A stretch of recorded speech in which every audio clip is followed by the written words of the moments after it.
Once that reg is in and up and running, then everything, no age restriction, can go to Korea.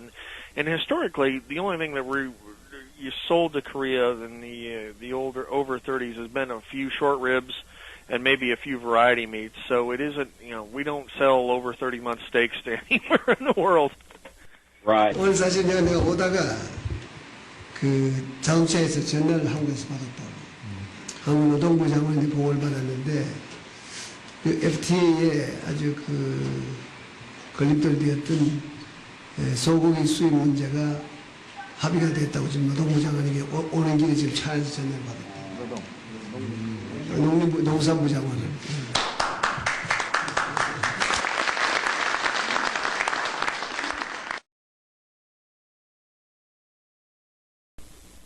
And what initially will be eligible to go to Korea?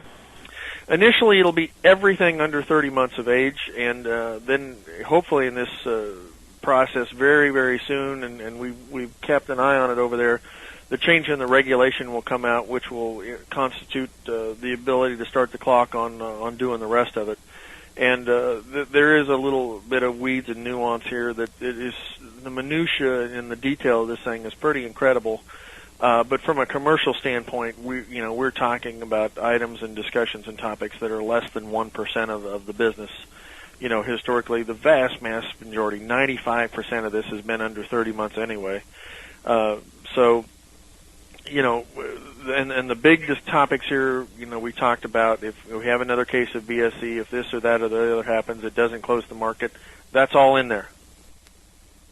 Now, as far as I know that the Koreans have been consistently very concerned about ruminant feed, as far as the issue of feed being processed in this country, not fed to ruminants, but still out there in our feed supply. Yeah, that's the change in the regulation that's on its way that has addressed that, and the Koreans have signed off on it.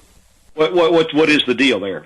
It's going to involve taking some element of our brain and spinal cord out of meat and bone meal.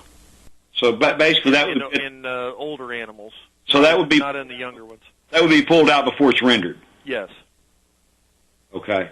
So, but still, the older animals or other ruminant parts could be rendered, and that could still be going back through a non-ruminant feed stuff, right? Absolutely, and once that reg is in and up and running, then everything, no age restriction, can go to Korea.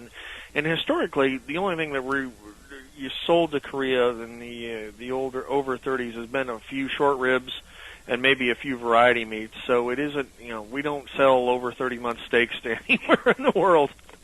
Right. What's your best guess as far as impact for this, Greg?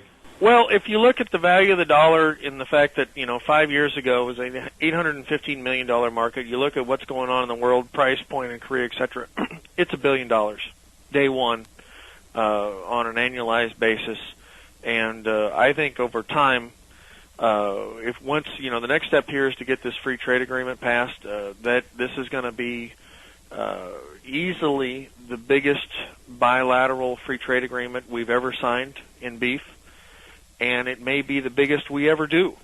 I would argue that it's because of the tariff percentage and et cetera, it's a bigger deal for us than even a deal with Japan would be. And at that point, the Korean market, I believe, here in several years down the road, will rival Mexico for number one. It's going to be a very, very big market for us. Now you say $1 billion.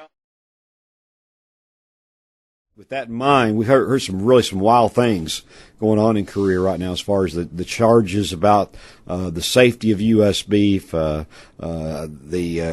the Korean government's had to do some response to that. Our government's done response to that. It seems like it's got pretty wild.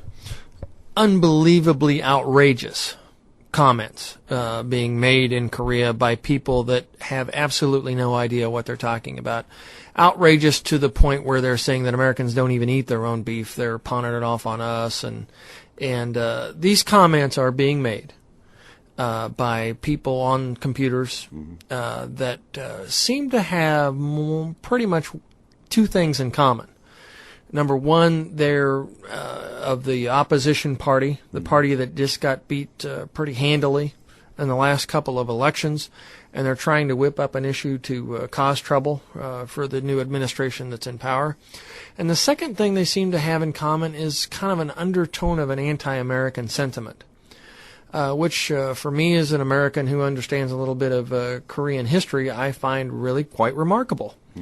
Nonetheless, it's there. And nonetheless, U.S. beef seems to be caught in that little bit of tug-of-war going on there. And that's unfortunate. And I think there are a lot of folks. U.S. Meat Export Federation is doing quite a job over there working with folks to try to unravel that. The Korean government is working very hard to unravel that. And from our perspective, there's a lot of things that you'd like to help clear up, but I think the best thing to do is just kind of let that smoke clear a little bit and not get too excited. Most of what we hear of real world on the ground stuff is the Korean retailers and most Korean consumers are really excited about our product.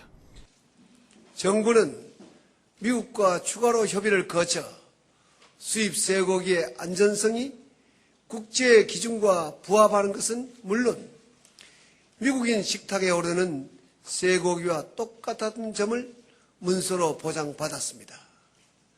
국민 건강을 위협하는 상황이 발생하면 바로 수입을 중단하는 주권적 조치도 명문화하였습니다.